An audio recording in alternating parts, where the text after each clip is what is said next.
اور لوگ دو معاملات کو ایک کر دیتے ہیں۔ فاطمہ زہرا نے دو دعوے پیش کیے، ایک دعویٰ فدق کا تھا، ایک دعویٰ اپنی وراثت کا تھا۔ اس کو لوگ ایک کر دیتے ہیں۔ یہ دو الگ الگ معاملے ہیں۔ فدق کا دعویٰ الگ ہے، وراثت کا دعویٰ الگ ہے۔ لوگ کہتے ہیں اس کی اہمیت کیا ہے، اس کو کیوں پڑھا جائے؟ اس کی اہمیت بہت ہے۔ یہ مسئلہ جائیداد کا مسئلہ نہیں ہے، یہ مسئلہ پراپرٹی کا مسئلہ نہیں ہے، یہ مسئلہ ایک قیمت اسس کر کے اس کے ویلیویشن کا مسئلہ نہیں ہے۔ یہ مسئلہ جو ہے یہ بہت دور تک جاتا ہے۔ فاطمہ کی صداقت کا مسئلہ ہے یہ، اور صداقت فاطمہ سے مسئلہ بنتا ہے صداقت قرآن کا، اور صداقت قرآن سے مسئلہ بنتا ہے صداقت اسلام کا۔ اس مسئلے کو سمجھ لیجئے آپ کہ کتنا امپورٹنٹ مسئلہ ہے۔ اس لیے کہ اگر فاطمہ نے غلط بیانی کی تو آیہ تطہیر نے غلط اعلان کیا۔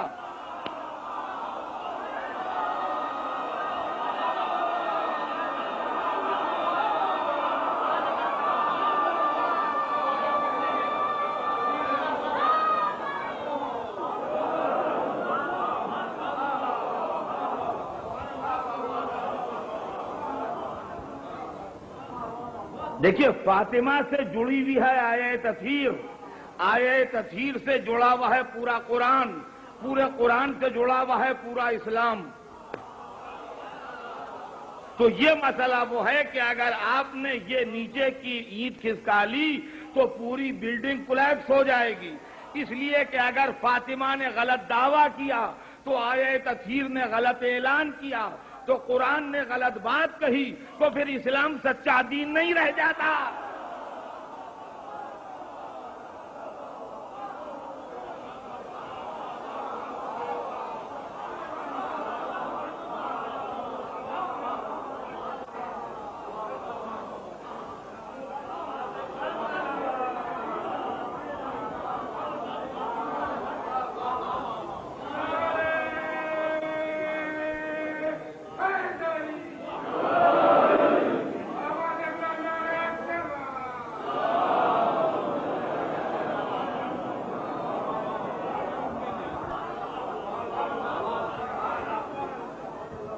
غور فرمائیے گا آپ، یہ مسئلہ نہ جذبات کا مسئلہ ہے، نہ یہ ذاتی موافقت یا مخالفت کا مسئلہ ہے، بلکہ یہ ایک ٹیکنیکل معاملہ ہے۔ اس کو ٹیکنیکل انداز میں دیکھیے آپ، اور تاریخ کے اندر پورا ریکارڈ موجود ہے، اس کو پڑھیے۔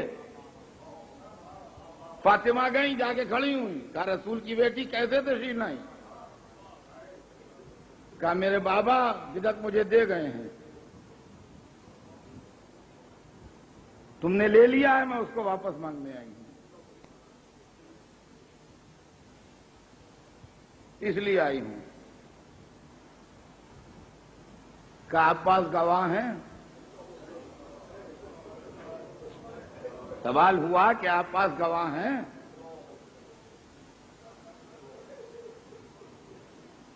میں ہاتھ جوڑ کے عرض کروں گا میری شہزادی پلٹ آئیے، بات ہو گئی بس۔ سمجھداروں کے لیے اشارہ کافی ہے، اس لیے کہ فاطمہ سے گواہ مانگنا آیہ تطہیر پر عدم اعتماد ہے۔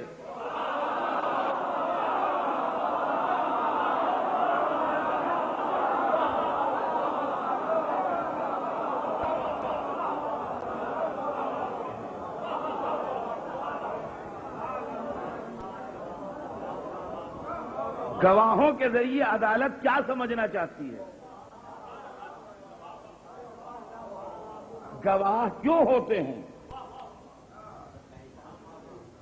محض یہی تو کہ عدالت اس کا اطمینان کرنا چاہتی ہے کہ یہ جو دعویٰ کر رہا ہے یہ صحیح بات کہہ رہا ہے۔ تو گواہوں کے ذریعے سے صداقت ہی تو ثابت ہوتی ہے نا۔ بس بی بی پلٹ آئی، یہ بات ہو گئی۔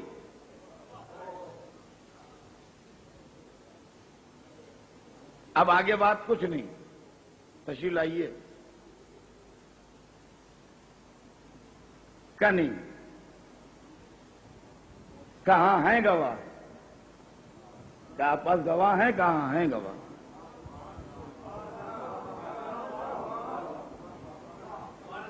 کیا پیش کیجئے؟ سب سے پہلے علی نے بڑھ کے گواہی دی. میرے ابن ام رسول اللہ نے ان کو دے دیا تھا فدق. میں گواہی دیتا ہوں.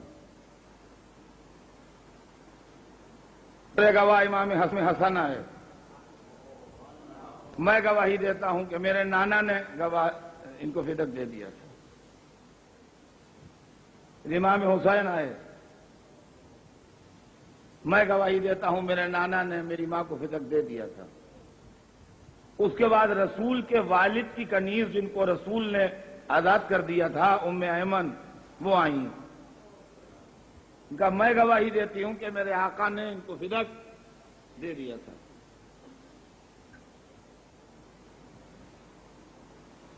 کا بس یہی 4 گواہ. گواہوں پر جرا شروع ہوئی. عدالت نے کہا ہم ان گواہوں کی گواہی کو کافی نہیں سمجھتے. علی کی گواہی کو ہم نہیں مانتے، اس لیے کہ میاں بیوی کا مسئلہ الگ الگ نہیں ہے. حسنین کی گواہی کو 2 وجہوں سے رد کرتے ہیں. ایک تو ماں اور بیٹے کا مسئلہ الگ نہیں ہے، اور دوسرے یہ بچے ہیں ابھی، لہذا ہم بچوں کی گواہی ایکسپٹ نہیں کی جاتی ہے. ام ایمن کی گواہی کو ہم ایکسپٹ کرتے ہیں، مگر یہ اکیلی ایک عورت ہیں.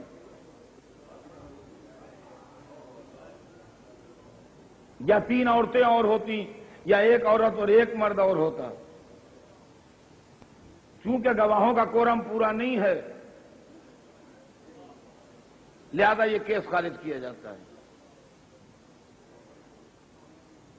شہزادی غلاموں کی جان نثار، اگر آپ کی کوئی سگی بہن کہی جا سکتی ہے تو وہ شریعت محمدی ہے. اگر آپ کی کوئی سگی بہن فرض کی جا سکتی ہے تو وہ شریعت محمدی ہے، اس لیے کہ جس گود میں آپ پلی اسی گود میں وہ پلی.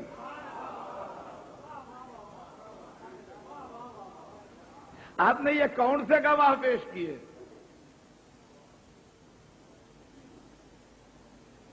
ارے سلمان و ابوذر کو گواہی میں پیش کرتی، مقداد و عمار کو گواہی میں پیش کر دیتی. کیا سلمان و ابوذر گواہی نہ دے دیتے؟ یا اس حقیقت سے بے خبر تھے وہ؟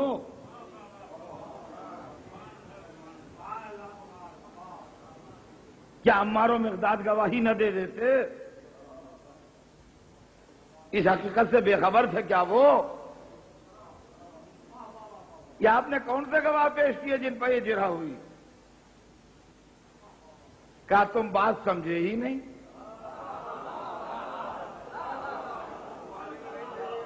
مجھے سبق پڑھا رہے ہو؟ مجھے سبق پڑھا رہے ہو، تم بات سمجھے ہی نہیں. میں نے کون سے گواہ پیش کیے ہیں سوچو تو صحیح. جو ایک دفعہ خدا کی گواہی میں آئے، ایک دفعہ رسول خدا کی گواہی میں آئے.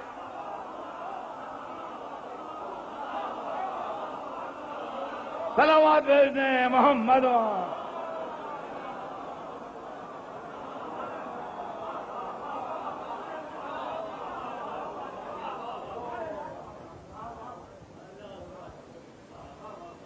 ذرا پہچانیے گا مسئلے کو. یہ مسئلہ بڑا پیچیدہ ہے اور بڑا نازک مسئلہ ہے، اس کو غور کیجئے کبھی آپ.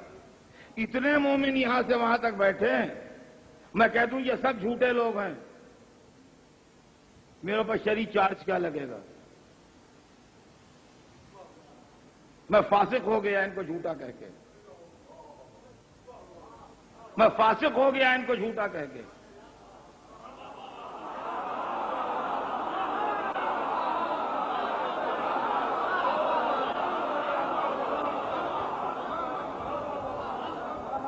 میرے پیچھے نماز نہ پڑھیے، میری گواہی قبول نہ کیجیے. میں چاند کہوں دیکھا تو نہ مانیے، میں نے اتنے آدمیوں کو جھوٹا کہا ہے، میں فاسق ہوں. لیکن مسجد میں جانے سے آپ مجھے نہیں روک سکتے. مسجد میں جانے سے نہیں روک سکتے آپ مجھے نماز پڑھنے سے. فاسق بھی نماز پڑھ سکتا ہے, مسجد میں جا سکتا ہے.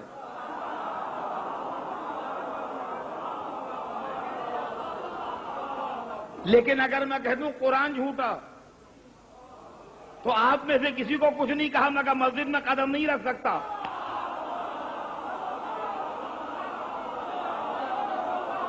صلوات بر محمد و آل.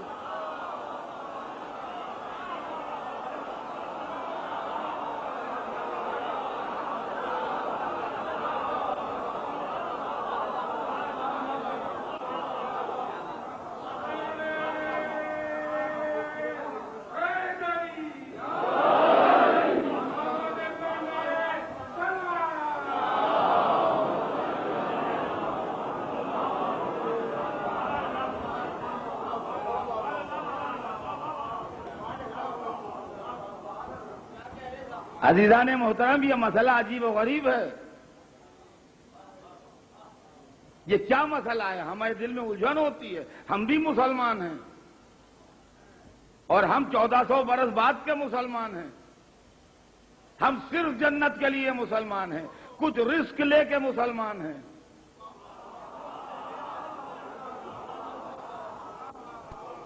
اپنی جان کو خطرے میں ڈال کے مسلمان ہیں. تو ہم ڈبل رسک نہیں لے سکتے کہ دنیا کا بھی رسک لیں, آخرت کا بھی.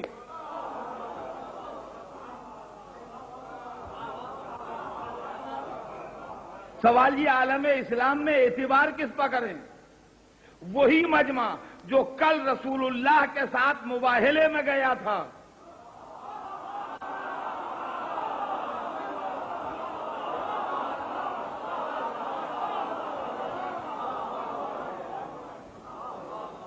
وہی مجمع آیا ہے, اور مباہلے میں بھی خود سے نہیں گیا تھا, خدا نے بلوایا تھا تو گیا تھا. وَمَنْ حَاجَّكَ فِيهِ مِنْ بَعْدِ مَا جَاءَكَ مِنَ الْعِلْمِ فَقُلْ تَعَالَوْا نَدْعُ أَبْنَاءَنَا وَأَبْنَاءَكُمْ وَنِسَاءَنَا وَنِسَاءَكُمْ وَأَنفُسَنَا وَأَنفُسَكُمْ ثُمَّ نَبْتَهِلْ فَنَجْعَلْ لَعْنَةَ اللَّهِ عَلَى الْكَاذِبِينَ.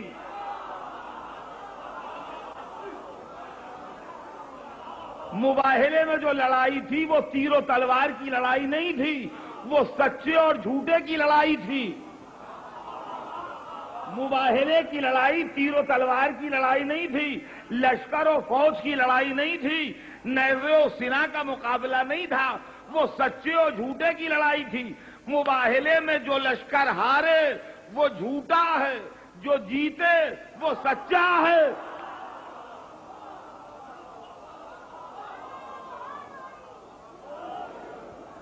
مباہلے کے سچے سب ایک جگہ جمع ہیں سال بھر کے بعد.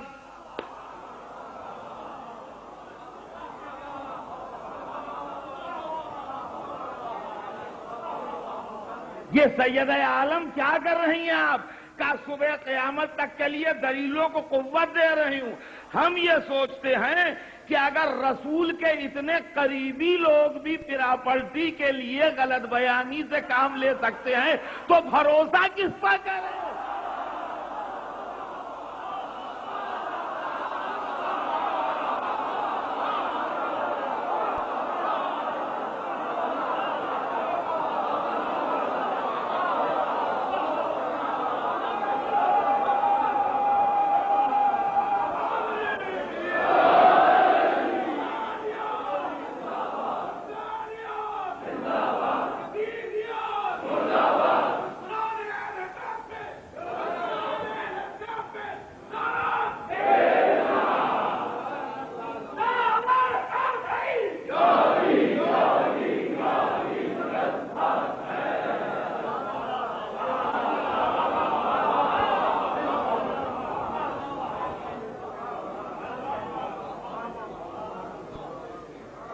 اب جو لوگ سیدہ کی گواہی میں آئے ان میں ایک علی بھی ہیں.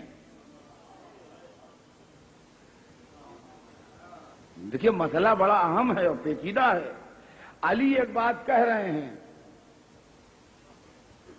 اور عدالت اسے ایکسپٹ نہیں کر رہی ہے. اس کا مطلب یہ ہے کہ علی کی صداقت عدالت کو مطمئن نہیں کر پا رہی ہے. چلو کوئی بات نہیں ہے، لیکن گڑبڑ بعد میں ہوئی جب مسلمانوں نے انہی علی کو خلیفہ منتخب کر لیا.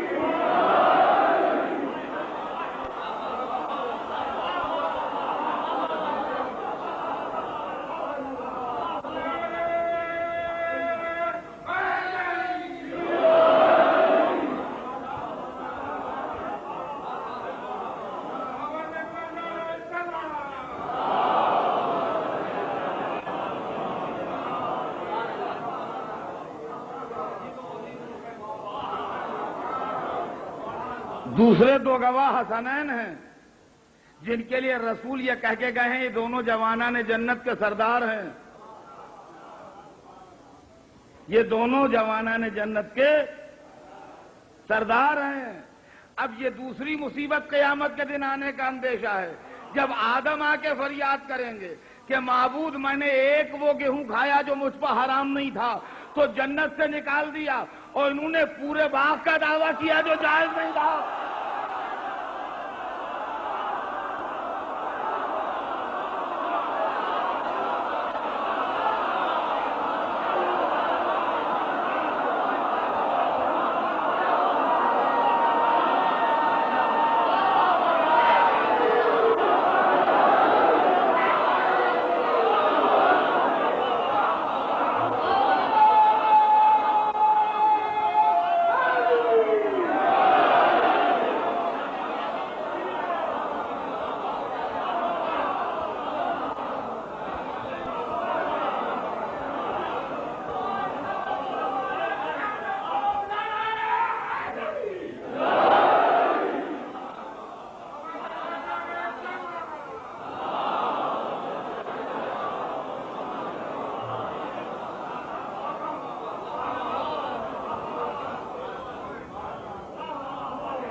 عجیب و غریب منزل ہے.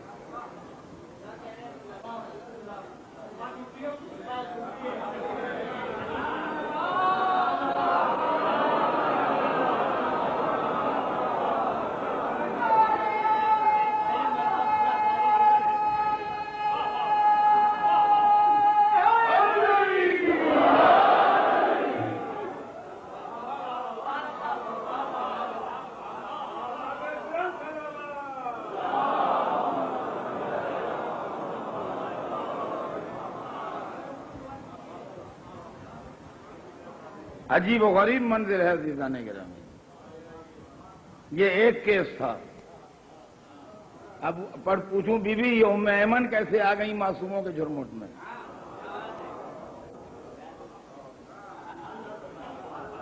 یہ بڑی محترم بی بی ہیں معلوم ہے، مگر اس مجمع میں کچھ عجیب لگ رہا ہے ان کا آنا. کیا ذرا دیر ٹھہر جائے، ان کا آنا ابھی پتہ لگے گا. میں سمجھ کے لائی ہوں. فوراً دوسرا دعویٰ، یہ کیس خارج ہوا عدالت سے. دوسرا کیس دائر کیا کہ اچھا میرے باپ کی میراث دو مجھے.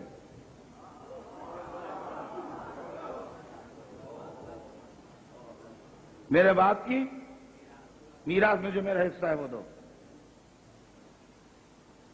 کبھی بھی بڑی معذرت کے ساتھ ہم نے آپ کے بابا سے یہ سنا ہے کہ انہوں نے فرمایا کہ ہم گروہ انبیاء نہ وارث ہوتے ہیں نہ وارث بناتے ہیں، بلکہ جو چھوڑ جاتے ہیں وہ صدقہ ہوتا ہے. یہ بات رسول کو ان لوگوں سے نہیں کہنا چاہیے تھی جن تک رسول کی وراثت نہیں پہنچتی ہے. ان سے کہنا چاہیے تھی جن تک وراثت پہنچتی ہے.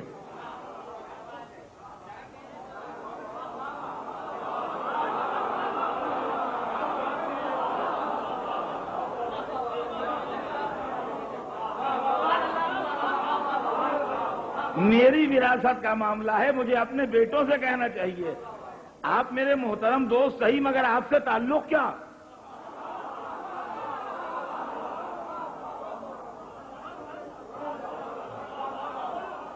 تو یہ بات تو خود رسول اللہ کو اپنی بیٹی سے کہنا چاہیے تھی کہ بیٹا ہم گروہ انبیاء نہ وارث ہوتے ہیں نہ وارث بناتے ہیں، بلکہ جو چھوڑ جائے وہ صدقہ ہوتا ہے۔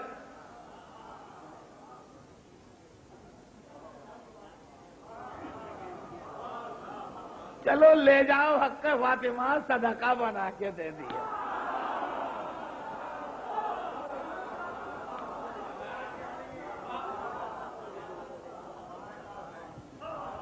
اور فوراً سیدہ نے کہا سبحان اللہ، تم نے کتنے جلدی میرے باپ کے اوپر اتہام باندھا، کیا میرا باپ خلاف قرآن کہے گا؟ اور قرآن میں وَوَرَثَ سلیمان داؤد، سلیمان داؤد کے وارث ہوئے، اور قرآن میں جناب زکریا کی دعا ہے کہ مجھے اولاد دے یرثنی ویرث من آل یعقوب، جو میری وارث ہو اور آل یعقوب کی وارث ہو۔ سلیمان بھی نبی، داؤد بھی نبی، یحییٰ بھی نبی، زکریا بھی نبی۔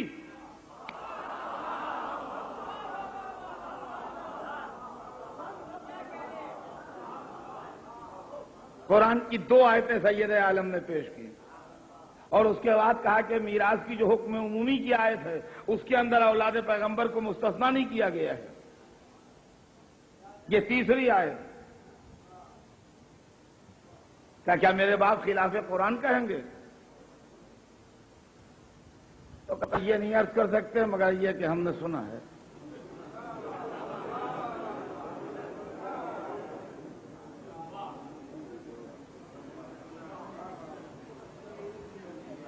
ہم نے سنا۔ عزیزان گرامی، اب چونکہ کہا کہ تمہاری اولاد تمہاری وارث ہوگی، کہاں کا خوب، تمہاری اولاد تمہاری وارث ہو، میں اپنے باپ کی وارث نہ ہوں، ہم نے یہی سنا ہے، لہذا ہم اس میں سے کچھ دے نہیں سکتے آپ کو۔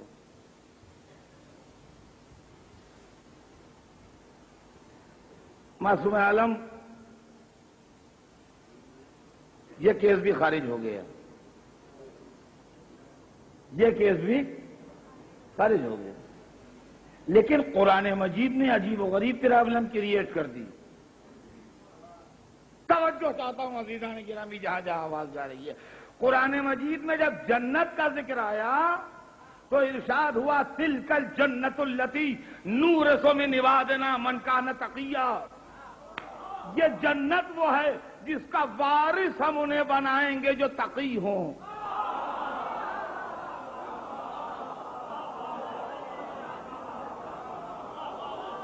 یہ جنت وہ ہے جس کا وارث ہم انہیں بنائیں گے۔ تلک الجنت التی، سورہ مریم کی آیت ہے، جس کا دل چاہے پڑھ لے۔ تلک الجنت التی نورثو، نورثو، ہم وارث بنائیں گے۔ تلک الجنت التی نورثو، ہم وارث بناتے ہیں، ہم وارث بناتے ہیں اس جنت کا ان کو جو تقی ہیں، اللہ سے ڈرنے والے ہیں۔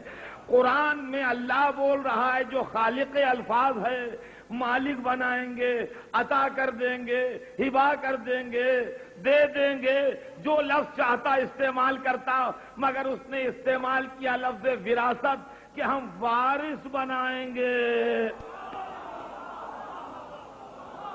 ہم وارث بنائیں گے۔ قیامت کے دن تو صحیح کہ جو یہ آیت مصیبت نہ بن جائے، جب گناہگار امت رسول اللہ کی طرف دوڑ کے جائے، حضور جنت دلائیے، حضور کہے جنت وراثت سے ملتی ہے، ہم گروہ انبیاء نہ وارث ہوتے ہیں نہ وارث